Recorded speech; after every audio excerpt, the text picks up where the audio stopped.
स्वागत है आपका जीनियस यूनिक स्टडी में। आज हम लोग क्लास 11th बायोलॉजी का चैप्टर नंबर 15 पढ़ेंगे, जो बहुत इंपॉर्टेंट है। चलिए स्टार्ट करते हैं। चलो अब पहली स्लाइड देखते हैं।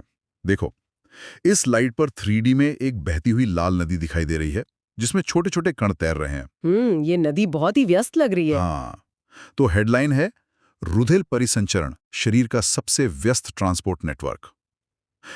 ये रुधिर केवल तरल नहीं है, बल्कि एक संयोजी ऊतक है। मतलब एक कनेक्टिव टिश्यू है। बिल्कुल, जो फेफड़ों से ऑक्सीजन लाता है और कार्बन डाइऑक्साइड वापस ले जाता है। पचे हुए पोषक तत्व, हार्मोन और शरीर के तापमान को भी नियंत्रित करता है। इसके दो मुख्य हिस्से हैं, तरल प्लाज्मा और तैरते हुए संगठित पदार्थ। अच्छा, एक मिनट। टेक्स्ट में लिखा है कि ये तापमान भी नियंत्रित करता है, लेकिन एक तरल पदार्थ शरीर की गर्मी को कैसे बैलेंस कर सकता है? और ये बहुत ही दिलचस्प है। देखिए, जब मांसपेशियों में काम करने से गर्मी पैदा होती है ना, तो खून उस अतिरिक्त गर्मी को सोख लेता है। ओह अच्छा। हाँ, और फिर रक्तवाहिकाएं फैल जाती हैं और ये गर्म खून तेजी से त्वचा की सतह की ओर बहता है, जहां से गर्मी बाहर निकल जाती है। मतलब ये शरीर को उबलने से बचाता है। एकदम सही। और छात्रों के लिए यहाँ एक एग्जाम अलर्ट है। रुधिर में पानी और पीएच का स्तर हमेशा स्थिर रहता है, जो शरीर के संतुलन मतलब होम्योस्टेसिस के लिए जरूरी है। ये बहुत जरूरी पॉइंट है। चलो अब अगली स्लाइड देखते हैं। देखो, इस स्लाइड पर एक 3D टेस्ट ट्यूब है, जिसमें से 55% हिस्सा हल्के पीले रंग के गाढ़े तरल के रूप में बाहर गिर रहा है। यही तो प्लाज्मा है ना? हाँ, तो हेडलाइन है हल्का पीला और गाढ़ा तरल, रुधिर का 55% हिस्सा। इसमें 90 से 92% जल होता है। और बाकी के 6 से 8% प्रोटीन्स होते हैं ना? हाँ, जैसे एल्ब्यूमिन, ग्लोब्युलिन्स, फिब्रिनोजन और प्रोथ्रोम्बिन। बिल्कुल सही। पचे हुए पोषक पदार्थ जैसे ग्लूकोज, अमीनो अम्ल, वसा इसी में तैरते हैं, और रक्त को जमने से रोकने वाला हेपेरिन भी इसी में पाया जाता है। अच्छा, मेरा एक डाउट है यहाँ। हाँ, बताइए। अगर प्लाज्मा में फिब्रिनोजन जो रक्त का थक्का जमाता है और हेपेरिन जो थक्का रोकता है, हाँ, दोनों मौजूद हैं, तो हमारी नसों में खून जमता क्यों नहीं है? ये बहुत ही तार्किक उलझन है। देखिए, नसों के अंदर ना हेपेरिन हमेशा अपना काम करता रहता है, अच्छा। लेकिन फाइब्रिनोजन सामान्य अवस्था में निष्क्रिय रहता है। ये तभी सक्रिय होता है जब आपको चोट लगती है और खून हवा के संपर्क में आता है। ओ, मतलब जब जरूरत होती है तभी वो एक्टिव होता है। एकदम सही। छात्रों, एग्जाम अलर्ट याद रखें। प्लाज्मा में मौजूद अकार्बनिक लवण जैसे सोडियम, कैल्शियम रुधिर का परासरण दाब बनाए रखते हैं। इसी से खून नसों में टिका रहता है। चलो अब अगली स्लाइड देखते हैं। देखो, इस स्लाइड पर 3D में लाल रंग की गोल और चपटी डिस्क जैसी आकृतियां तैर रही हैं।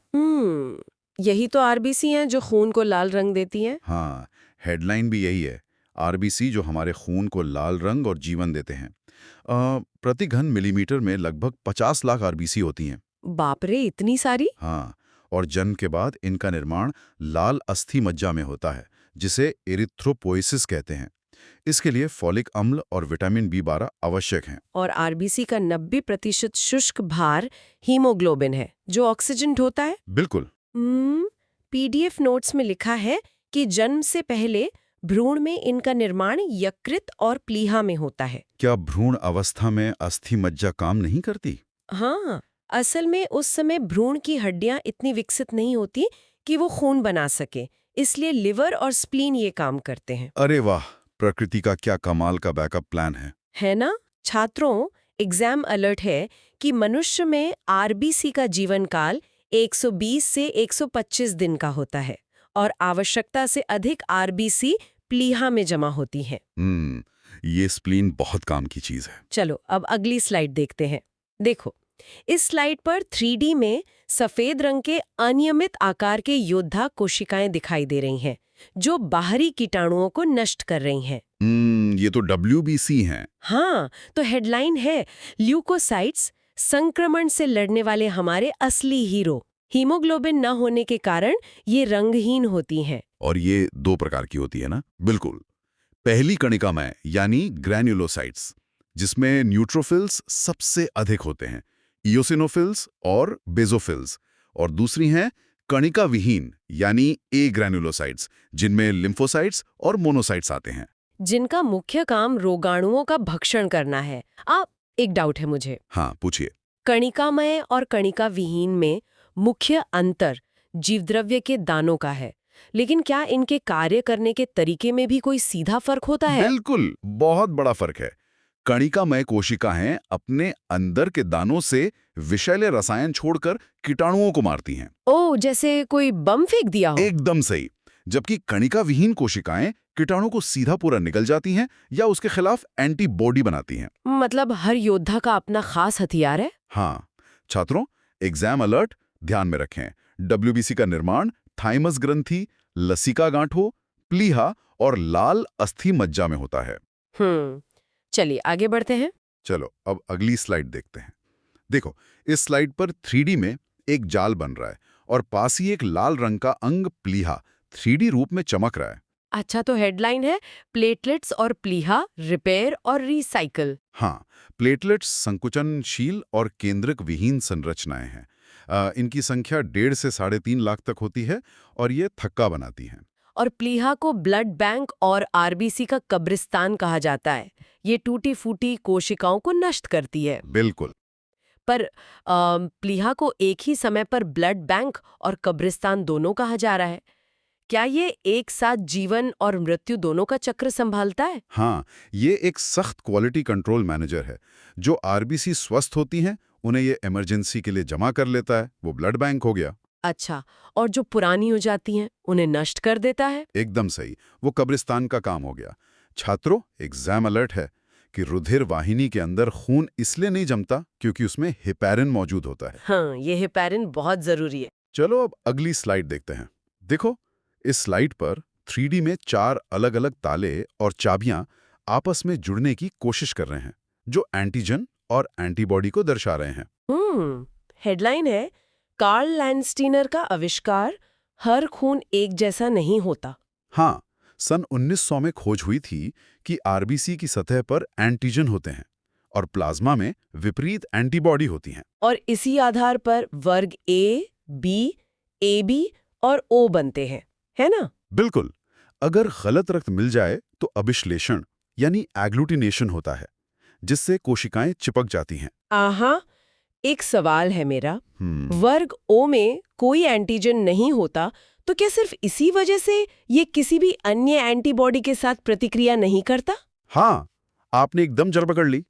जब ओ ब्लड ग्रुप पर कोई मार्कर या एंटीजन होता ही नहीं है, तो दूसरे शरीर की एंटीबॉडी उसे पहचान ही नहीं पाती। ओ, तो वो बिना किसी हमले के शरीर में घुल जाता है। एकदम सही। छात्रों, एग्जाम अलर्ट।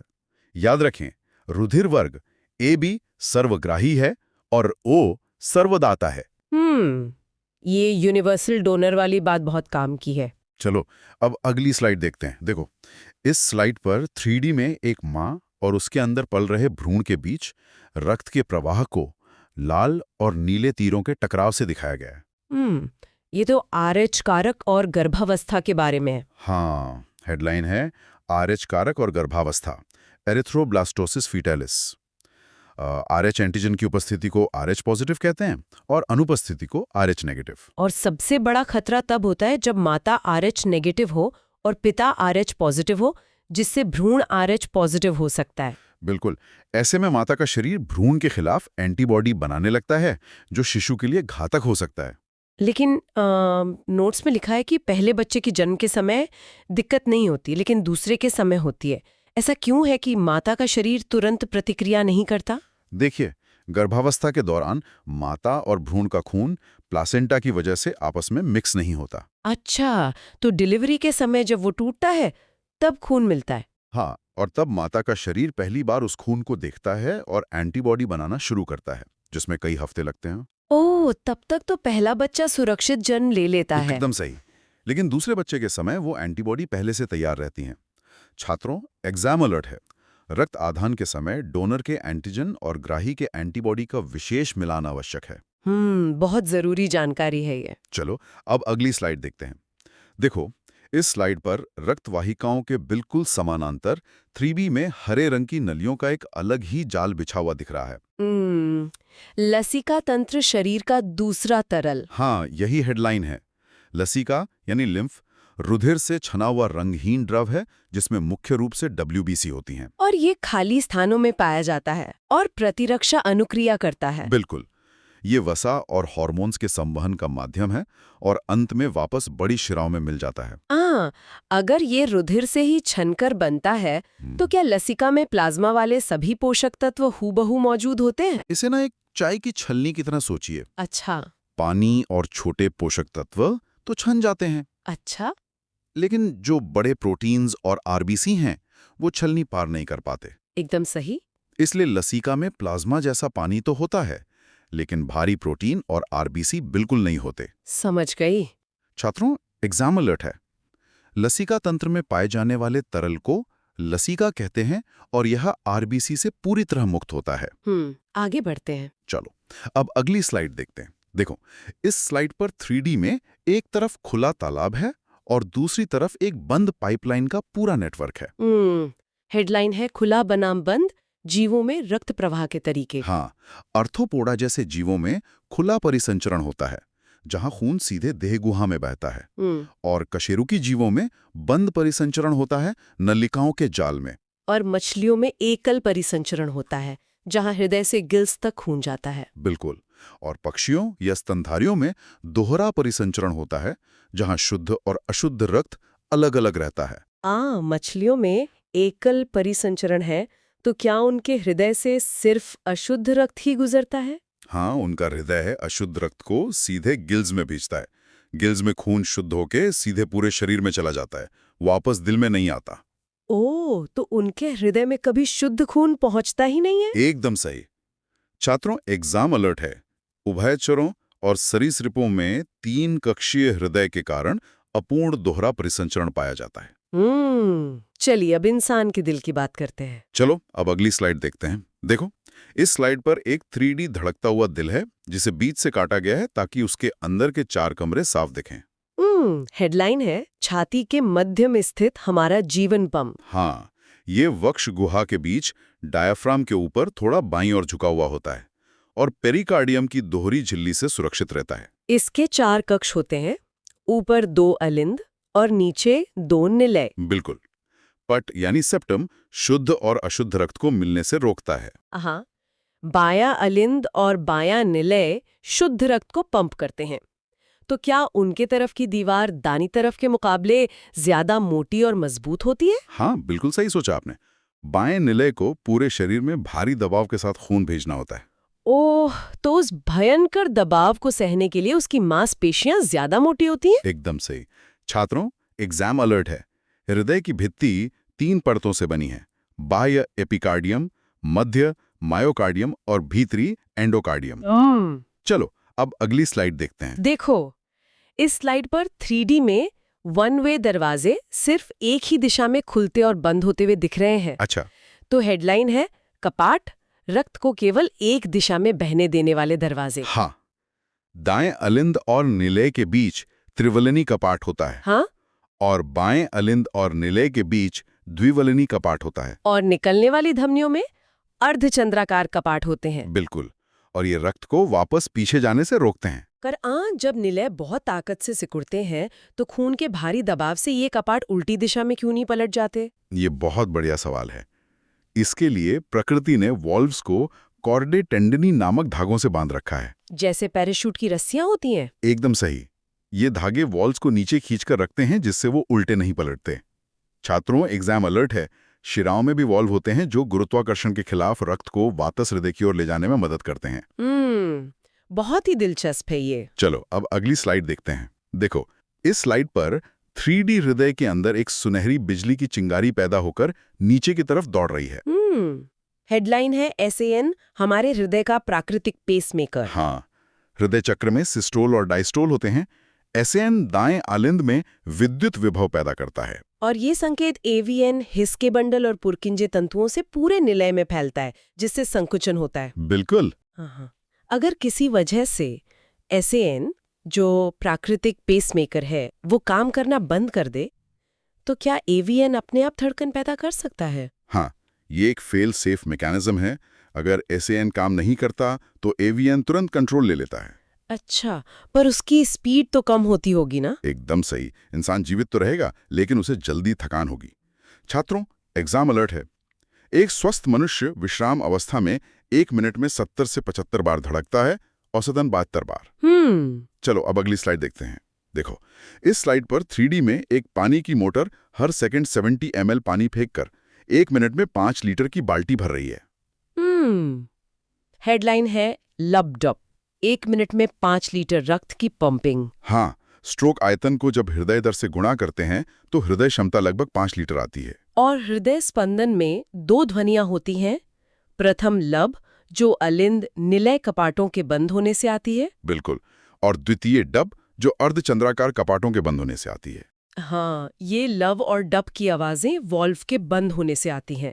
तो क्या वॉल्व के खुलने के समय कोई भी आवाज नहीं होती? हाँ, जब वॉल्व सही से खुलते हैं ना, तो खून बिना किसी रुकावट के स्मूथली बहता है, जिससे आवाज नहीं आती। ओह, तो सिर्फ दरवाजों के झटके से बंद होने पर ही आवाज आती है। एकदम सही। छात्रों, एग्जाम अलर्ट है। ये ध्वनियां किसी भी बीमारी का पता लगाने के लिए क्लिनिकल डायग्नोसिस में बहुत महत्वपूर्ण होती हैं। चलो अब अगली स्लाइड देखते हैं।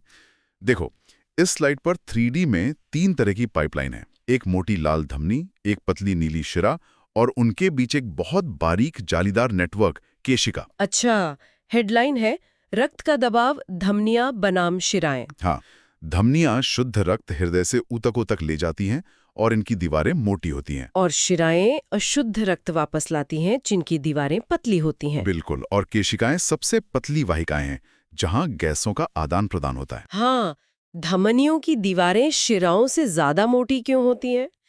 क्या इसका सीधा संबंध रक्तचाप के झटके सहने से है? हाँ, बिल्कुल।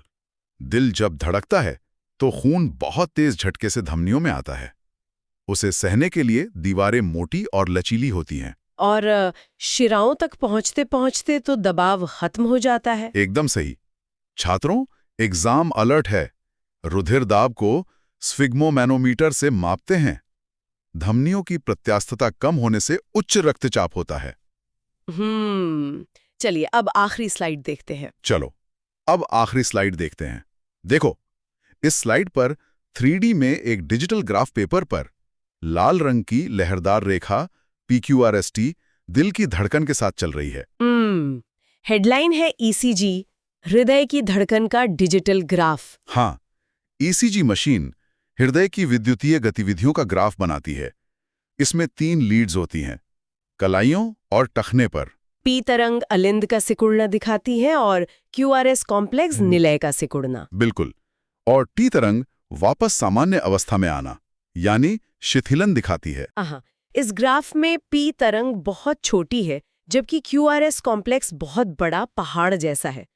क्या ये इस बात का संकेत है कि निलय बहुत ज्यादा ताकत से सिकुड़ते हैं? हाँ, आपने बिल्कुल सटीक पकड़ा।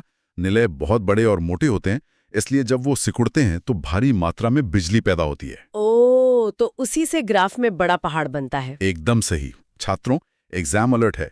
T तरंग का अंत निलय प्रकुंचन की समाप्ति का स्पष्ट संकेत देता है, जो चिकित्सीय दृष्टि से बहुत महत्वपूर्ण है।